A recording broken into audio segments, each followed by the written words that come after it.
Okay, so first of all, welcome to folks from near and far, to Balkis from Paris, and Roxanne from the wilds of Canada, and William, my old friend, Bill, my old friend. Okay, I'm gonna call you William, Bill, my old friend, from California, and to everybody else, welcome, welcome, welcome, welcome. Larry, welcome back.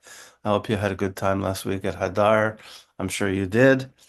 Um, so I wanted to go back a little bit to something from last week. Um, so on the last Mishnah we did, which was chapter 2, and it's 16 in my version here, but it's actually going to be 11, chapter 2, 11 in the Safaria version if you're looking on the version online.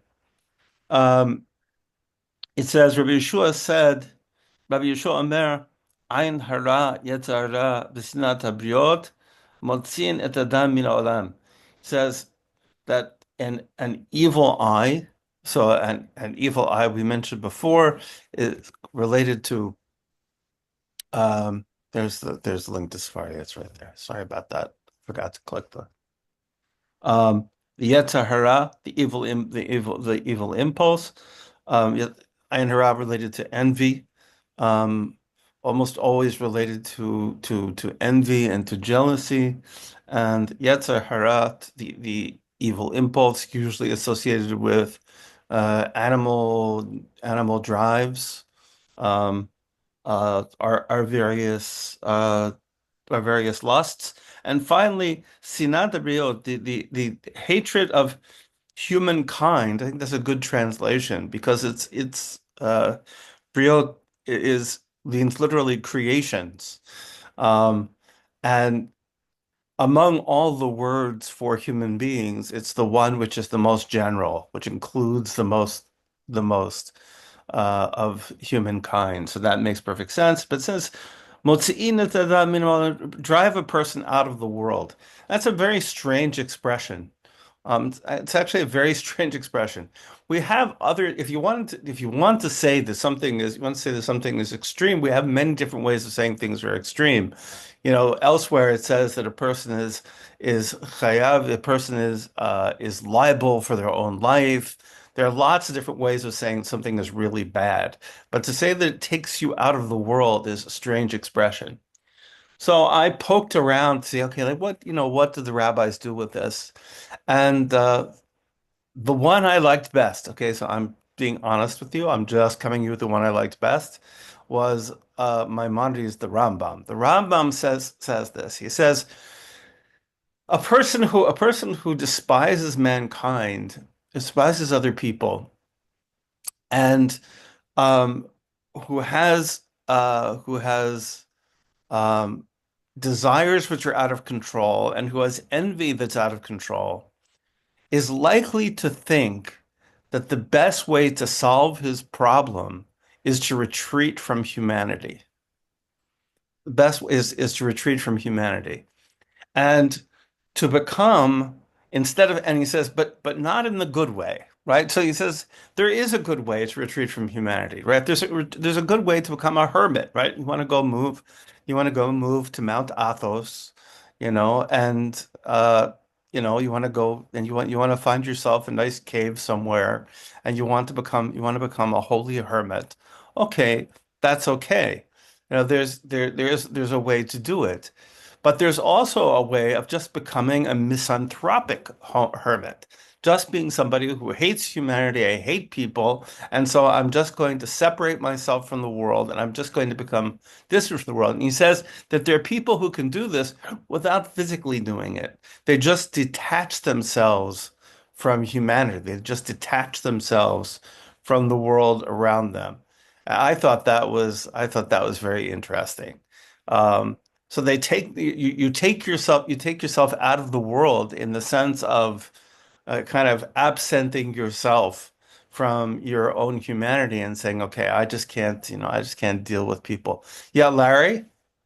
I I just wanted to say um, the connection I see between all of this, evil impulse, evil eye, treating humanity with evil, and being taken out of the world is if we go all the way back to Genesis. At the conclusion of chapter one, God looks at the world and says, "It's tov ma'od, it's very good." So if you're in a world of very good and you see nothing but bad and you wish nothing but bad and you view everything about you as bad, you have taken yourself out of the good world that God created, and you're Nice, in a nice. hell of your own making. Right. Right. And I think that that's but I want you, you're right. You sort of like you know, and you see, unfortunately, you see that that does happen to people, right? That they kind of like they end up living in their own kind of little private hell, whether or not they've actually separated themselves and locked themselves in an apartment somewhere, or whether, they're wandering around the world, but they're doing it within this kind of bubble of anger and hatred towards the world. So I just thought I would add that, just because I thought it was interesting. Okay, so we're now up to Rabbi Yossi. So Rabbi Yossi says, "Ihi mamon chavercha chaviv, uh, chavercha chaviv alecha kishalach." Let the money of your fellow be as dear to you as your own. This is, by the way, I mean, it's an important theme, I think, in rabbinic writing, that the recognition that money doesn't just represent uh, money doesn't represent just, value, um, financial value, but it represents the labor that the person puts into it, right?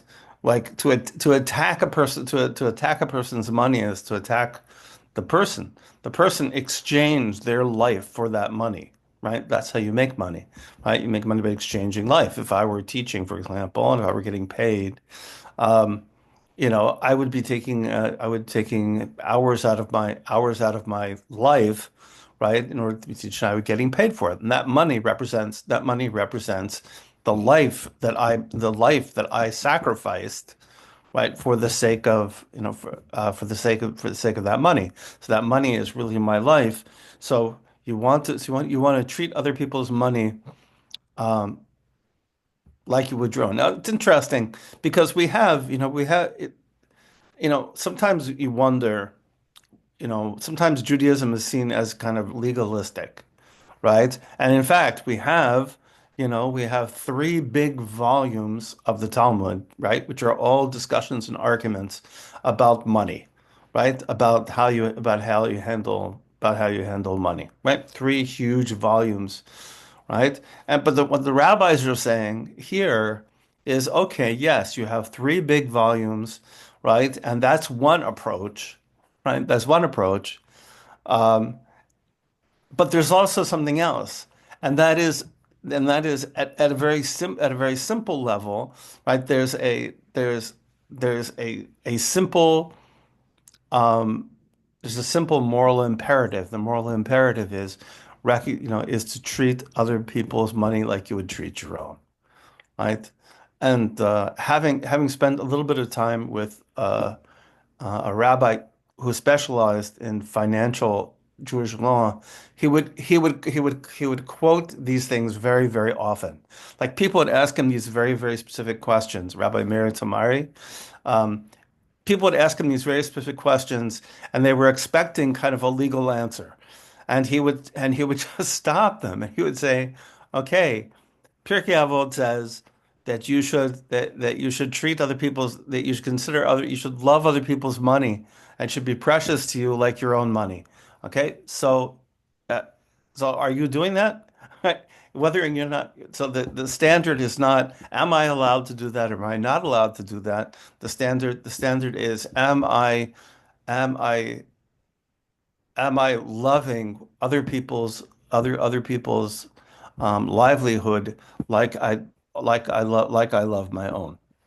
So these kinds of statements are also really important, as guidelines for as guidelines for legal for for actual kind of living in the world and dealing with other people's money. V'hadken atzmacha lamod Torah she'ena Yerusha lach says, prepare yourself. The taken means literally to prepare yourself, to get yourself ready. The lamod Torah in order to learn Torah because it is not your inheritance, because it's not an inheritance to you. Um, that now could mean a lot of things, but one of it is the you might think, right? You might think that okay, we're commanded to learn Torah, and we're commanded to learn Torah, and so it should come natural to us, right? It should come natural to us. It's going to come. It says no. A person has to prepare themselves to learn Torah. Now, by the way, the Rambam, Maimonides, says what does it mean you prepare yourself to Torah? He says it means prepare yourself ethically to learn Torah, right? In order to learn Torah, you have to have a kind of an ethical basis. You have to have the basis in character to be able, you have to have to prepare the vessel, so to speak, so that you're not learning Torah with a leaky bucket, but that you have the right kind of vessel in order to can contain it. That you have the behavior, the lifestyle, so forth, that's going to be able to contain Torah. That you have the character to be able to contain the Torah. But you shouldn't think, but and this is also a general again, for some reason I find myself thinking a lot about Jewish law today, but we have this idea that the preparation for a mitzvah is part of the mitzvah. Preparation for a commandment is part of the commandment. And so learning Torah also requires a certain preparation. You could also think of it in practical terms too, right? I mean, if you're planning on learning Torah, it should be in a nice environment, someplace that's going to be inspiring to you. Make sure that you have your saffron tea with you. Whatever it is, it's going to prepares you to be able to learn Torah better. It says, "Kol ma'asecha yihyu l'shem shemaim." Let all of your deeds be for the sake of heaven.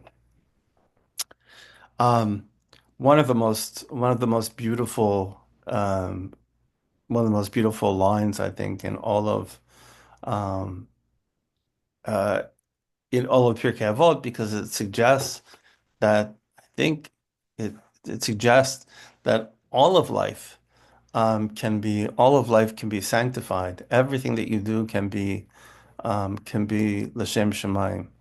Again, Maimonides in in his introduction, he wrote an introduction to Pirkei Avot, which is called the Eight Chapters. It's actually it's a fascinating book on its own, and there he describes the state of a person, the state of a person who's able. He says that a person who's able to do this is no less than a prophet. Okay, so he doesn't say that they're a prophet. He says that they're no less than a prophet. I would consider such a person no less than a prophet.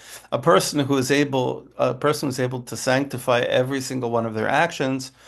And for him, the order is that all of these, that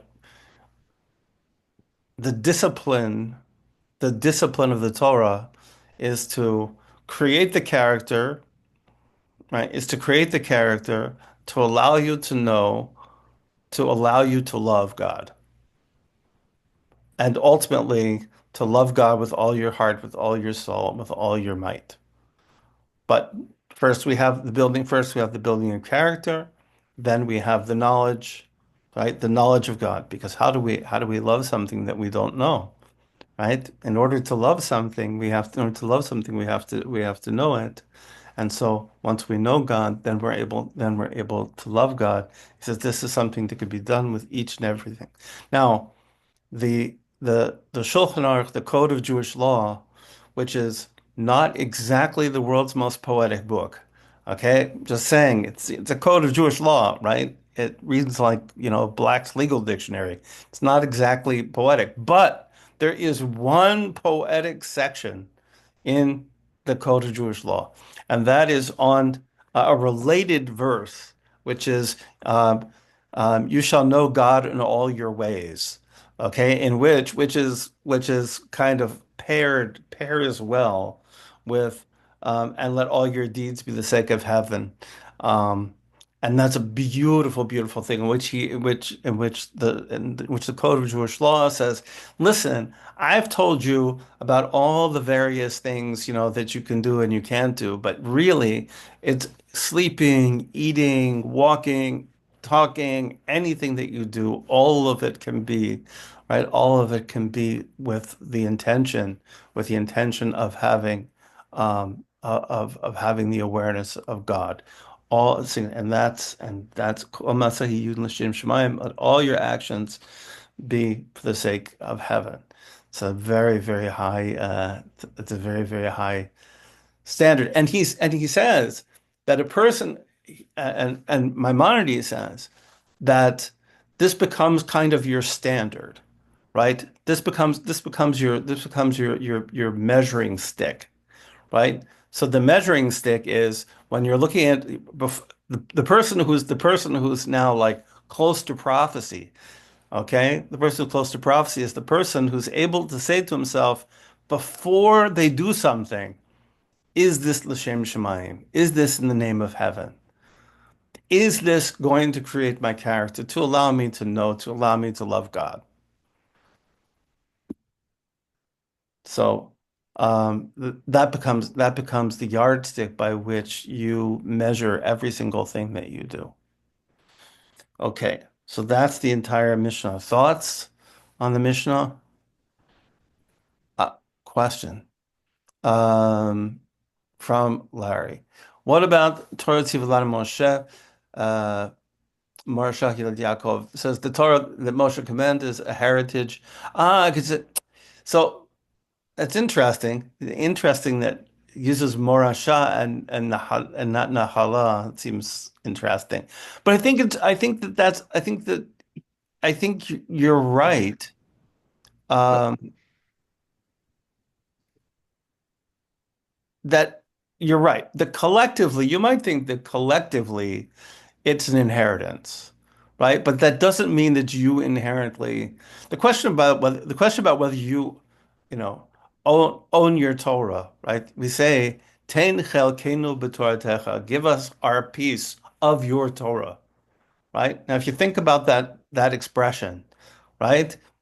If it's our piece, then it's no longer your Torah, right? Ten chelkenu b'toratecha. So does it continue to be your Torah or is it now ours? Right? That becomes a practical discussion when it comes to whether you have to honor Torah scholars, right? Does a Torah scholar, if he wants to give up on his honor, is he allowed to do that? Right? Because is the Torah that he's acquired, is it still his? Is it his and he can do whatever he wants with it, or is it still belong to God? So our conclusion is that it still also belongs to God. So even though it's an inheritance, even collectively, it still it still belongs to God. And you're right. Yes. I think that we have to, in order for us, right, in order for us to be able to take advantage of it, in order for us to internalize it, we have to prepare ourselves. We're not going to be able, there's nothing to guarantee that we're going to be able to connect to it and internalize it if we don't prepare ourselves. That's correct. More thoughts, objections, tomatoes? No. Okay. Yes, Bill? Going back to the evil eye concept, I discovered this is reflected not only in the Hebrew Bible, but also in what we call the New Testament and the Mm-hmm. Gospels. And the translators apparently have a big problem trying to translate this metaphor into contemporary English. So they do something like generosity or not generosity or whatever. But I'm not sure that reflects the full meaning or background. So I have a question about that. And then also, in many places, you can buy this little trinket that's supposed to ward off the evil eye. Yes. Yeah. This little blue The blue eye. thing that looks like an eye. Can you make some connection? Sounds to me like pure superstition, but it's apparently very prevalent in the Middle East. Yes. So, okay. So, yeah. So I can imagine why they would have, and it's interesting they would have trouble. I mean, it is definitely a concept in, I mean, I think Greeks, I think all Mediterraneans have the concept of the evil eye. I remember the movie My Big Fat Greek Wedding when the bride is going down when bride's going down, everybody starts spitting, right? They're spitting, to ward off the evil ward off the evil eye. Yeah, yeah, no? Let me give you an example of how this works.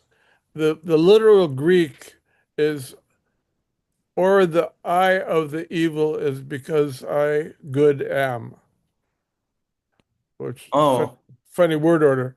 In English, it comes out, or do you begrudge my generosity? yeah. I mean that sort of makes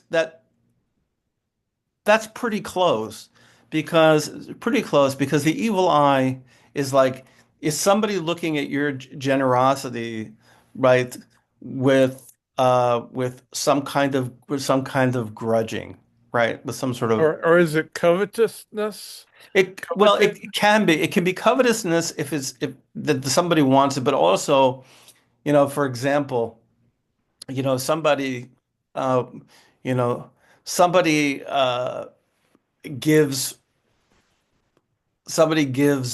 makes a big party, for example, right? Somebody makes a big party, right? So even though you don't necessarily want to benefit from the party or want anything from it, but just the very fact that the person is able to do that, right, causes you a sense of jealousy. And the idea is that that jealousy has a power. I mean, even to the extent that, I can't remember, honestly, I can't remember whether it's the Rambam or whether it's in the Gemara, in the Talmud, but somebody says that like most people die from evil eye. Like that's the major cause of death, right? Is the evil eye. And so there's a lot of stuff in terms of folklore, there's lots of things that people do about I know a lot about this right now because I'm so my daughter's getting married in less than a month, and we're planning her henna. She's having a henna celebration. And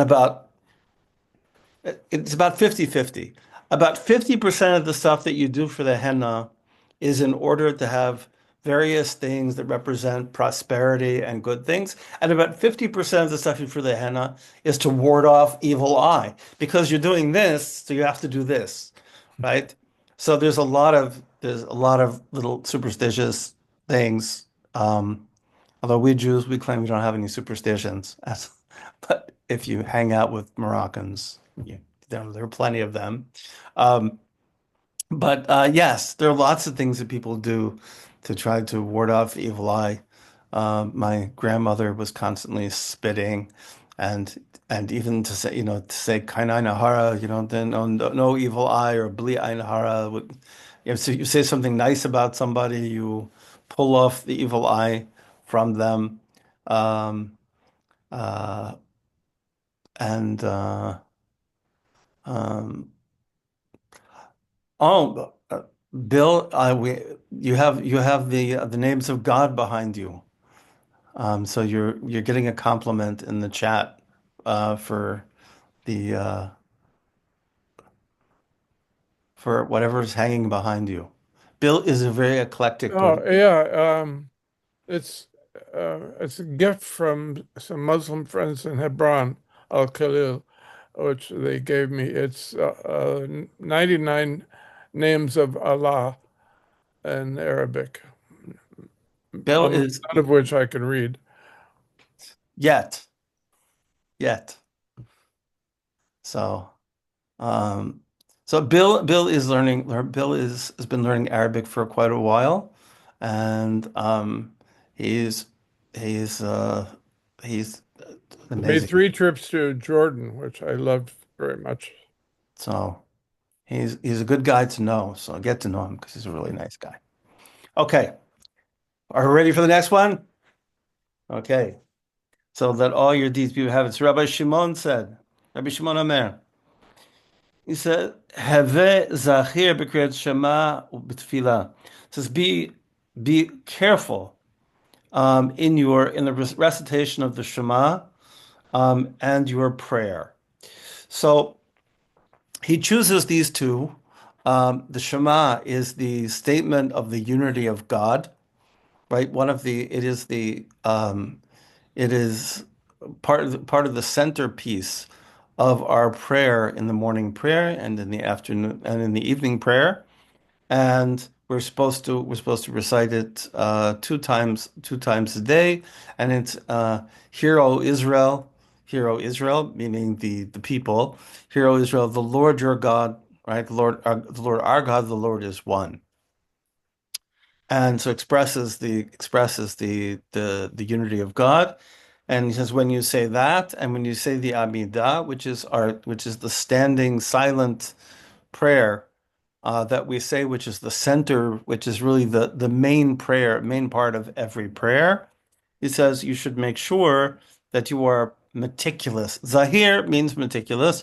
If you want to be a little bit poetic about it, Zahir is related to the word like Zohar means to illuminate something, to make something lit up. Um, but usually it means just to be careful. And then he continues, "K'she'ata mitbalel, al ta'as tfilatcha keva." Says when you pray, don't make your prayer a fixed routine, right? Don't make your keva just means a fixed chore, right? Don't pray like you're ticking off the boxes. Like okay, okay, yeah, said Shema. Said, okay, yeah, I did my prayer. Yeah. Um, correct. Correct. It's not a prayer. Very good. That's true. Bill is right. Shema is not really a prayer. It's a statement. It's a statement of faith. It's also kind of I would say it's an object of meditation. I think it's the only place, I could be wrong, Larry can help me. I think it's the only place where the that I remember. No, I take it back. It's one of two places that I remember where the um, where the Code of Jewish Law says that if you didn't have the proper intention when you said it, not just the intention to say it as a mitzvah, but the proper understanding of the words when you said it, that it would invalidate it. So it's something where the Code of Jewish Law gives you like a meditation to make when you say it. So you have to be aware of what it is that you're saying and the meaning of the words. That implies that it's not just a prayer, but it's also like um, you have to understand the content of it. It's the content of it that's important. And he says don't make your prayer into a fixed task. Don't make it into something that you're just saying. Larry, I knew you. I just have a question in this Yeah. case. One of the Siddurim that I daven from is the Art School Siddur, and I have noticed that at the Shema before each of the 3 paragraphs, it says, one says concentrate on accepting all the mitzvot. One says concentrate on Yes. accepting reward and punishment, and remembering the Exodus from Egypt. I think Right. is the third. Are those the 3 things that are listed in the Shulchan Aruch? No. So there is that, but the Shulchan Aruch also gives you a whole thing about echad and the aleph in echad is for one, and the het is for the seven heavens and for the seven heavens, uh, for the seven heavens and the earth below, and the Daled is for in all directions, and so and says that if you don't have that in mind, you haven't fulfilled your obligation. So, which is unusual, right? Very Yes. rarely do you get something like that. But yes, also that's actually from the Gemara. The Gemara talks about the Gemara actually talks about because normally the Shulchan Aruch, the author of the Shulchan Aruch of the goal of the Code of Jewish Law was a big Kabbalist. He was a mystic, and he does not usually include any of his mystical stuff in the Code of Jewish Law. If it's in there, it's coded in there, but you don't see it very much. This is one case where he kind of suddenly kind of waxes that way with this, you know, with meditating on the letters of the word ehad, the word one, and so on. But the other things where it's just where you say we have to accept Malchut, right? The Malchut, it's, the Malchut Yep. Shemayim, the rule of heaven, right? O Malchut Shemayim, the yoke of heaven and the yoke of the mitzvot. That comes from the Gemara. That's Okay.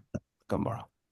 Okay, It's it's in the odd Talmud. to it's odd to me. I think of keva and kavanah as opposed terms. Kavanah being sort of intentions towards the prayer, and more generally, spontaneous prayer. I think of as being in the category of kavanah, and that's the sort of thing. Think about the letters. These are things that I think of as being kavanah instructions. But to be told to think of these particular kavanot each time you say the prayer turns the kavanot into keva, which Right. Well, is that's weird to me. that, that that's always a problem. I mean, one of the problems, and I think my Muslim friends are definitely going to relate to this. And I guess if you were a kind of a liturgical Christian, you might, like I think Orthodox Christians have set prayer times and things like that. But um, one of the problem is it's almost impossible not to make it a set prayer, right? Because you have to do it at a certain time, right? And you're doing it three times a day. If you're Jewish, you're doing it three times a day. Plus, then you have a prayer right before the nighttime, so it's kind of a fourth. And if you wanted to wake up in the middle of the night, then you would have a fifth. If you're Muslim, then you have five prayers a day.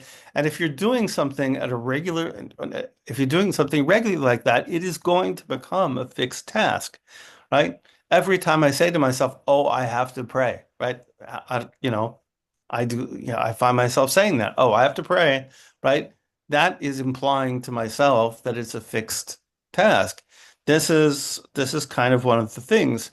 And then we say, aha, but if we have to do it with kavanah, right? We have to do it with, if you were, I guess, Muslims would say niyyah, right? You have to do it with intention, right? You have to do it with intention, but the very nature of saying, oh, okay, and here's the intention you're supposed to have, right? Now, of course, that becomes, now I have to think about this, I have to think about that. That becomes keva, also becomes a fixed thing. So um, now he offers a kind of option. He says, Ela, but. Okay? So when you pray, don't make it a fixed routine. Eila rachamim b'tachronim v'fnei hamakom. Instead, it should be a plea for mercy and supplication before hamakom, before God.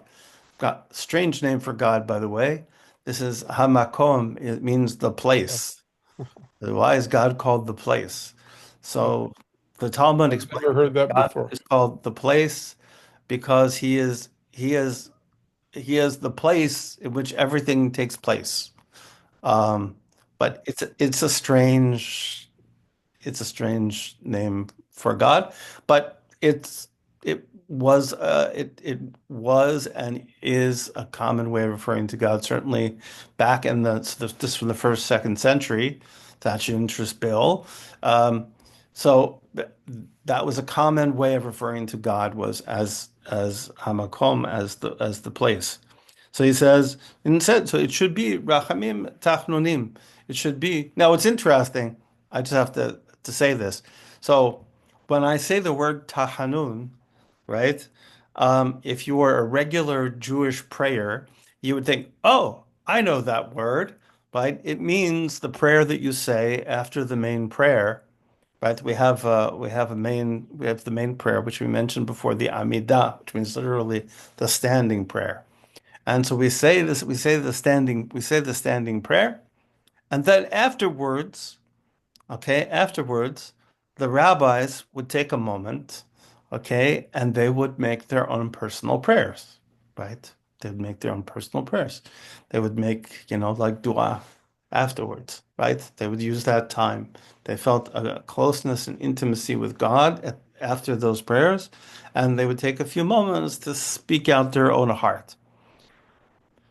And at first, there were a couple of the prayers that the rabbis had composed for themselves were included in the Talmud. Okay, so those got added to the end those got added to the end of the Amidah, right? Those got added to the end of the Amidah as kind of like an inspiration for you, right? To to do it yourself, right? So I'm going to, the few words that, you know, to inspire me so that I can open up my heart and I can talk to God a little bit after I've done my formal prayers. But then the rabbis didn't the rabbis didn't trust people to be able to do that. So they wrote prayers. Um, to help you to supplicate to God for mercy and so forth. And one person wrote one, and one person wrote another, and one person wrote another, until you get like three or four of them. And probably at one time, the custom was to choose one of them, right? To choose one of them to do publicly. But now people feel the need to do all of them. So now what happens? Uh, Now what happens is that after the main prayer, there's this mad rush to finish this big chunk of text in which you have four poems that all say exactly the same thing. They're all exactly on the same themes, and people look forward to the days when you don't have to say it because it's kind of onerous.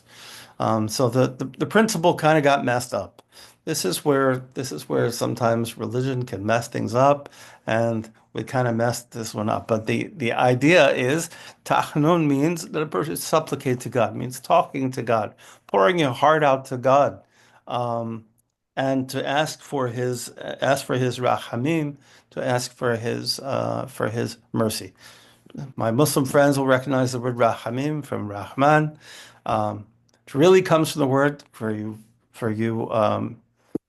language. Zelda, she's a language person, comes from Rehem, which means the womb. It comes from the word for womb. It's a motherly love. It's a motherly compassion that God has. So instead, Lee, may I yeah, ask about that? yeah. Given my almost total ignorance, are there not extemporaneous prayers now and said in most synagogues, or is it all following a script? It's all following a script. I mean, uh, yes, I would say yes. Um, Practically, I would agree with you, Rabbi. But I will say that when I made a similar objection when I was learning the prayers as an adult, there were two sections of the liturgy, in particular the section before the bracha, the one who hears prayer in the middle of the Shemona Esrei, where they said you can pause here and spontaneously pray for whatever you want yes, in addition to the prayers. thank you. So Yeah, but who has time, to be blunt, on a weekday prayer service where already people are more focused on there. So to me, extemporaneous prayers in Judaism are characterized by Tevye the dairyman's conversations with God while driving his milk wagon around, or the Baal Shem Tov's wandering off into the woods. One on one spontaneous encounters with God are a one-on-one thing. Community things are a cheering section, if you don't mind my using that term. Yeah, But that's I assume privately there are extemporaneous of prayers. course. So Absolutely. right. So yeah, of course. So for example, and thank you for reminding me of that. There are spaces in the set prayer, the Amidah. There are places which are kind of like openings for a person to and I actually do use those. I actually do use those. Um, but I don't think most people do. I don't know for sure, but I don't think most people do. But of course, personal prayer, you know, I'm a Breslauer Chassid, Rabbi Nachman said a person should spend an hour every day talking to Hashem like you talk to a true friend who cares about you. So we try to spend an hour every day just talking to God, just talking and just praying, alone, alone. This is my his boat of this room here, and just being alone with God and talking to God. And I think a fair number of people do that. Um, and I know that there are people like me who, people even in synagogue, you find ways to do it. If you're like me, you come a little bit late, so you can stay a little bit late after people go, so that you can sit and you can talk some. I do, um, I try to handle honestly. I pray about half of the text that most people pray, and probably about double the time, because that's the way it goes. I mean, I just can't speed read. I mean, I can speed read, but I don't want to. So, um, I, I I wanted to add one other thing that occurred to me to answer Bill's question about spontaneous prayer, because previously I've been talking about spontaneous personal prayer.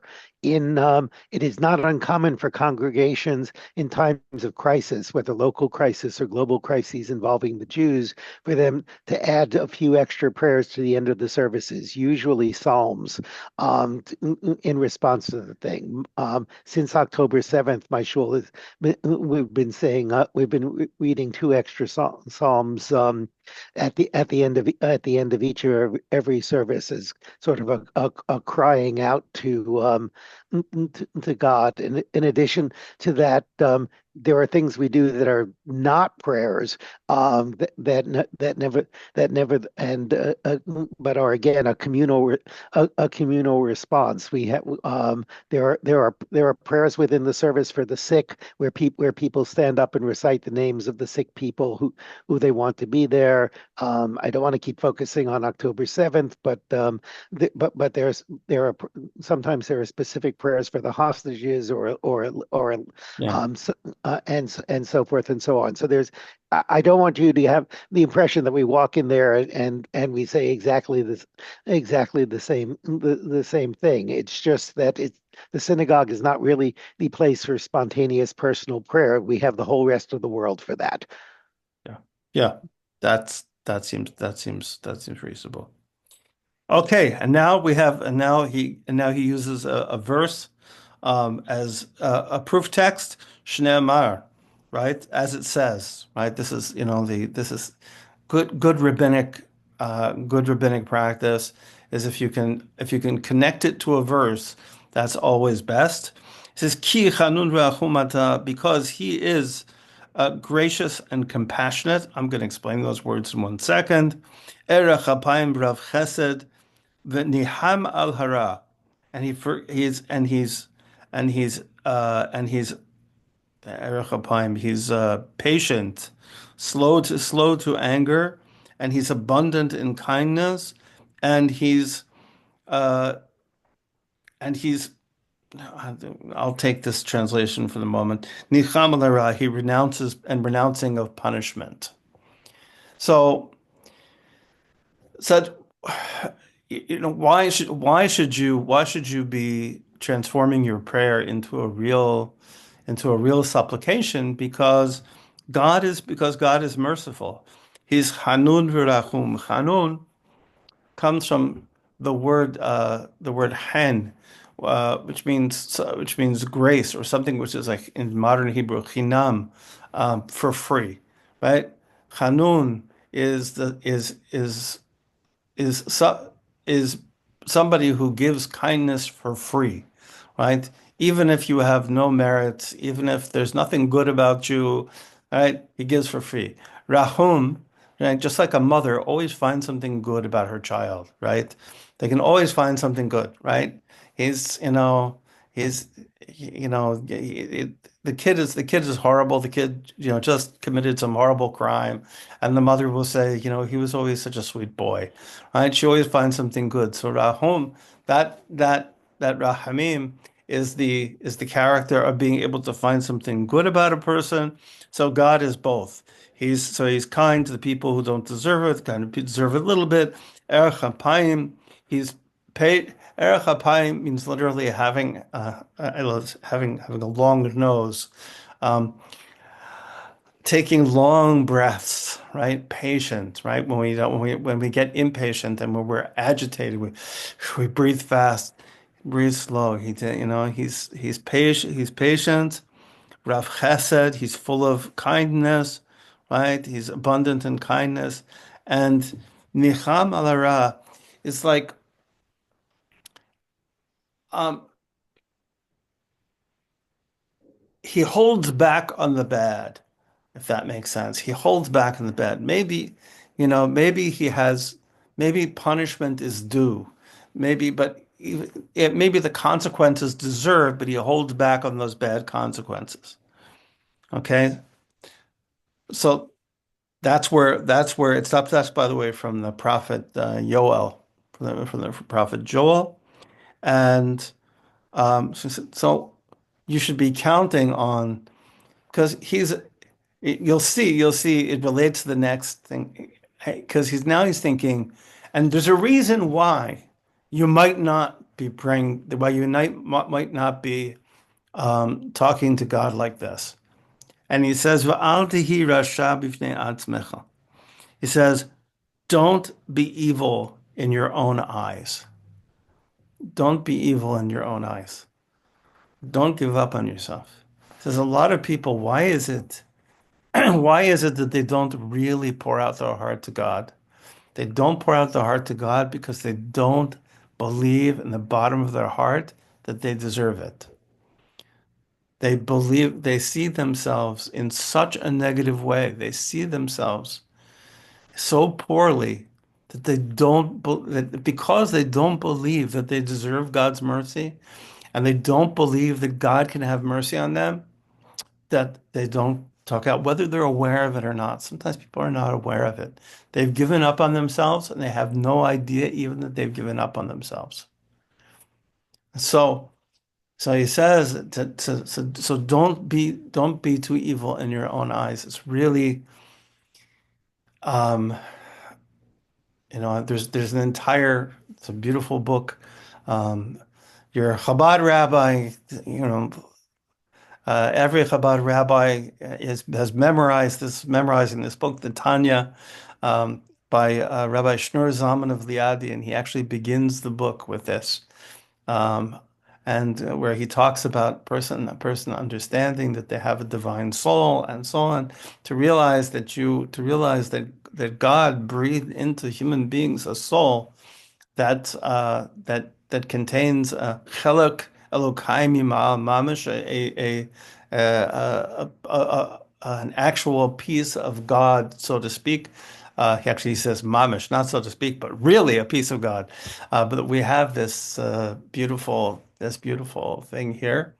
Um, yeah, chesed could be translated as, yes, right. Chesed is also like grace, reasonable.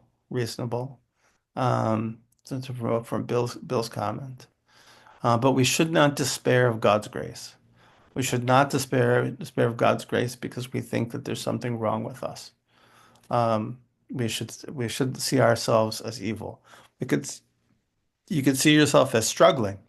You could see yourself as you should see yourself as struggling. You could see yourself as Rabbi Nachman says. You should see yourself as a tzaddik in training. You should see yourself as a saint in training. Um, and like anybody else in training, you're not expected to be perfect. Um, but you shouldn't see yourself as being evil. So I'm so far over time today. I'm so sorry. It's I got into it and I totally didn't look at the clock. So I apologize. If I put anybody to sleep, I apologize. I think you did a wonderful lesson in the difference between keva and kavanah. You got into the kavanah and it blew through the keva. Exactly. Thank you very much. That was my whole plan. That was my whole plan. Larry, Larry is revealing my secrets. Okay, Bill, it was great to see you guys. See you Yeah. again. Thank Everybody, you for including me. and Bezrat Thank you very Hashem, I'll much. see you soon. I'll be back tomorrow for Duties of the Heart, and bye. Every Thank you. week. Thanks. Every week. All right. Okay. Thanks a lot. Same price every week. Bye. Okay.